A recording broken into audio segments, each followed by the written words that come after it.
Yes, twongeye kubasuhuza bakunzi ba Paradizo TV aho tuguma dushimira urukundo mukomeje kutwereka rudasanzwe. Uyu munsi ni umunsi wa gatatu w'inama ya CHOGM. Tugenda tubagezaho amakuru abagiye atandukanye tubabwira nuko byifashe, uko iyi nama iri kugenda, uko mu mujyi byiriwe byifashe n'ibindi. Muhorana nande na Bukarifu ndetse na MC Stivo ku murongo wa telefone tubagezaho update z'umunsi wa gatatu tubabwira uko byari byifashe. Uyu munsi rero habaye ibintu byinshi. MC Stivo waruri kuri field, waruri kuri tele, araza kubitubwiraho mu buryo bugiye mu buryo burambuye. Ariko aka kanya hakaba hamaze kuza Minisitiri w'Intebe wa Canada, akaba yamaze gusesekara i Kigali, kandi nanone Madame Jeannette Kagame yagiranye ibiganiro n'umugore w'igikomangoma Charles. Rero reka duhamagare ku murongo wa telefone MC Stivo atubwire uko umujyi wiriwe se byiriwe bimeze gute hano hanze, hano mu mujyi wa Kigali. Ese impumeko yari imeze gute? Ese abantu bari bamerewe gute? Nibyo rero tugiye kurebera hamwe mu buryo burambuye turi kumwe na MC Stivo. Yes, MC Stivo. MC Stivo, uranyumva neza? MC Stivo, sinzi ikibazo niba hariho ikibazo cy'amarezo sindabi. Allo MC Stivo? MC Stivo, uranyumva neza noneho ku murongo wa telefone? Ndakumva neza Bukarifu. Hari habaye ikibazo cy'ama network, ariko bunange ndi kumva nkumva neza rwose. Narindi kubabwira yuko Minisitiri w'Intebe wa Canada aka kanya amaze gusesekara mu mujyi wa Kigali aho yitabiriye inama ya CHOGM. Ese watubwira mu buryo buvunaguye uko byiriwe mu mujyi, byiriwe bite? Ese impumeko yiriwe ite ku munsi wa gatatu wa CHOGM? Urakoze cyane Bukarifu, reka maze tuhuze abakunzi ba Paradizo TV mbabwire ngo aho muri hose mugende mugubwa neza. Uyu munsi rero wari umunsi wa gatatu w'inama ya CHOGM. CHOGM akaba ari inama iri kubera hano mu murwa mukuru wa Kigali, akaba ari umurwa w'u Rwanda.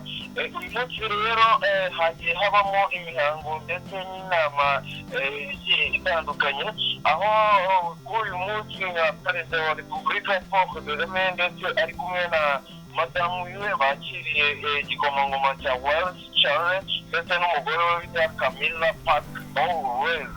Byaje gukomeza rero ubwo bajyanaga gusura urwibutso rwa Gisozi hariya aho igikomangoma cya Wales yunamiye imibiri y'abazize jenoside yakorewe abatutsi mu 1994, ndetse agenda atanga ihumure kandi icyizere cy'ubuzima ko abanyarwanda aho bavuye n'aho bajya ariho hakomeye.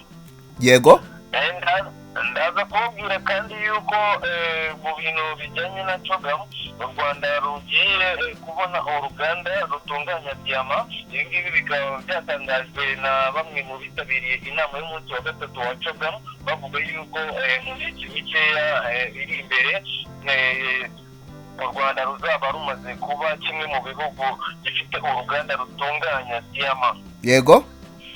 Ikindi cyabaye nuko u Rwanda na Maldives bashyize umukono ku masezerano y'ingenzi hagati y'ibihugu byombi, aho bazabafashanya mu bintu bigiye bitandukanye, haba mu bijyanye n'ubushoramari, aho twavuga nk'ubwikorezi ndetse n'ingendo z'ikirere. Ibihugu byombi rero bikaba byagiye bishyira umukono ku masezerano, bavuga ko biteguye buri umwe kugenda atanga ubufasha ku wundi.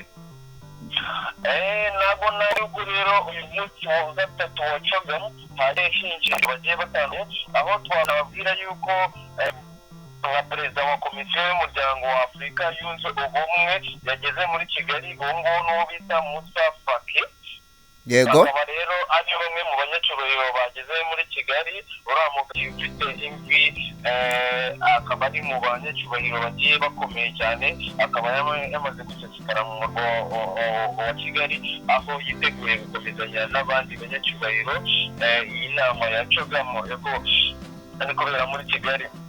undi munyacyubahiro wageze muri Kigali nababwira ko minisitiri w'intebe wa Jamaica Andrew Michael n'umugore we bageze nabo mu Rwanda aho baje gukomezanya n'abandi banyacyubahiro mu muhango wo gukomeza kurebera hamwe uburyo buteza imbere ibihugu byabo dore ko abanyacyubahiro bari kuzamo hano muri Kigali mbibuze yuko ari bamwe mu bagize ibihugu bya Commonwealth ndetse bashaka no kugenda ruvugira ibihugu byabo ndetse bakaba baragiye batumwa abenshi ari n'intumwa za perezida bagiye basigara batagiye babona umwanya wo kuza muri iyi nama.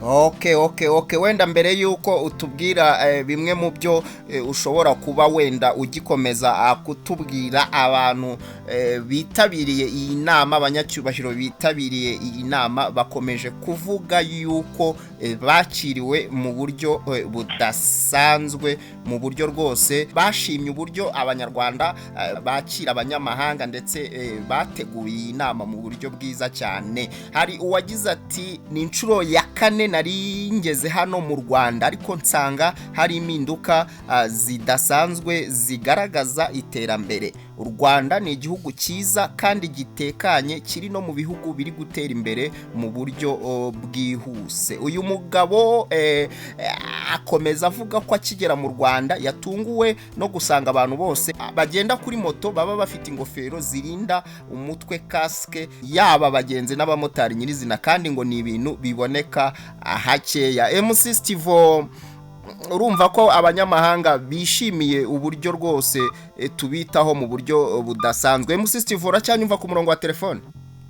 Ndakumva neza Bukarifu. Iki ni ikintu cyiza cyane kugenda twakira abanyacyubahiro kandi bagenda bagaragaza amarangamutima yabo yuko u Rwanda rw'imisozi igihumbi ari igihugu gikwiye guturwamo, ndetse aho bamwe muri bo bari kugenda bashaka uburyo bagira imikoranire, bamwe bagashora imari mu Rwanda, abandi bakagenda bazamurana.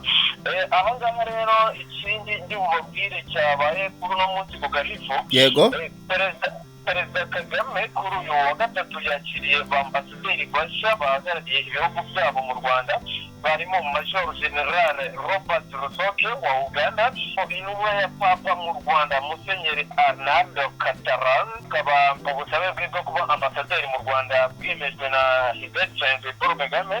Undi wakiriwe na His Excellency harimo uwa Algeria wa Hamzat Bajahawi na ndetse akadadiya ko azamwe wa Ghana. Abo ngabo akaba ari abambasaderi bakiriwe na His Excellency Paul Kagame kuba bahagararira ibihugu byabo mu Rwanda. Aha, MC Stivo, urakoze cyane kuri ayo makuru uduhaye ku munsi wa gatatu w'inama ya CHOGM. MC Stivo, wenda tugaruke ku myidagaduro, ibijyanye n'imyidagaduro, ibitaramo bimeze bite muri CHOGM aka kanya? Mu nama ya CHOGM urabona ibitaramo bimeze bite? Ibitaramo ni kimwe mu bintu biri kugenda biranga bimwe mu bice bigize Kigali, aho twavuga Upstate n'abaha, aho twavuga nka ku Gisimenti hari Remera. Abahanzi batandukanye bari kugenda bashyushya turiya duce, dore ko hari no kugenda haza abanyacyubahiro benshi, dore ko abashyitsi bakeneye kumenya ese Kigali imeze gute nyuma y'inama, turuhukira hehe, Kigali abayituye baba bameze bate. Uretse aho ku Gisimenti hari na hariya mu Biryogo iriya ni free zone yabo hariya i Nyamirambo, abahanzi nabo bari kugenda bashyushya abanyarwanda bose bagiye bishimye, ndetse abashyitsi bari kwishimira biriya bice bigize Kigali akenshi bikoreshwa mu buryo bw'imyidagaduro. Mu myidagaduro kandi ikintu cyarenze ngohe ntabwo nagenda n'ababwiye yuko umukinnyi rurangiranwa witwa Sadio Mane, umukinnyi wa Senegal, ni w'ikipe y'igihugu ya Senegal, dore ko ejo bundi yakinaga mu ikipe ya Liverpool, ariko ubu ngubu akaba yamaze gusinya amasezerano y'imyaka 3 mu ikipe ya Bayern Munich hariya mu Budage. Akaba rero ari kugenda nawe agaragaza amarangamutima ye, dore nk'umuntu uhinduye shampiyona ndetse agahindura n'ikipe, dore ko akenshi aba ari kugenda yishimira ubuzima bw'ako kanya abagezemo. Sadio Mane rero akaba ari kubarizwa hariya i Munich mu Budage, aho yasinyiye muri Bayern Munich amasezerano y'imyaka 3. Yes, MC Steve urakoze cyane ku bwayo makuru uba ugenda ugeza ku banyarwanda hano kuri Paradizo TV. Buriya si twakureka ukajya gukomeza ureba uko biba byifashe. Ndakeka ubugiye no kwitabira ibitaramo byo muri uyu mugoroba kugira ngo uzahe abanyarwanda hano kuri Paradizo TV update zose ziba zimeze neza. Niko bimeze Bukarifu nta kuryama, ndaje mbagerere mu bice bitandukanye by'umujyi wa Kigali, aho ndi bugende bakusanyiriza amakuru azagenda agera abageraho, mbabwira ngo Paradizo TV turahari kubera mwebwe, dore turi kubakorera cyane kandi ni nacyo dushaka kugira ngo tugende dufashanya twubake umuryango nyarwanda, tugende tubaha imyidagaduro, amakuru akenewe ku isi yose, ndetse haba muri politike, mu myidagaduro, muri fashion, ahantu hose tugenda tubagererayo. Bukarifu rero nakubwira ngo wakoze cyane, amakuru nakagaruka, reka tubonane ku munsi ukurikiyeho, kandi mbabwira ngo mukomeze kugira ibihe byiza. Urakoze cyane MC Steve, ugire ijoro ryiza, buriya turi kumwe ejo. Ciao Bukarifu. Yes, uwo ni umunyamakuru wa Paradizo TV MC Steve uba uhatubereye akomeza kuduha update ziba zijyanye n'inama ya CHOGM. Rero ikintu nashimye muri iyi nama nuko hakomeje kugaragara rwose uburyo umutekano uhagaze neza, aho umunyacyubahiro abagiye gutambuka akatambuka bakahita bareka n'abandi bantu bakikomereza ingendo zabo. Ni ikintu nashimye cyane. Rero turaza kuguma tubagezaho ibintu bigiye bitandukanye, twarabiyemeje, twarabihaye, kandi koko ntago tuzigera tubatenguha n'umunsi n'umwe. Muhorana na Bukarifu ndetse na MC Steve uba uhatubereye mu buryo budasanzwe. Kora subscribe, kore no kunzogera iri ku ruhande kugira ngo utazajya ucikwa n'ibyiza byinshi tugenda tukugezaho umunsi ku munsi. Reka tubonane ubutaha.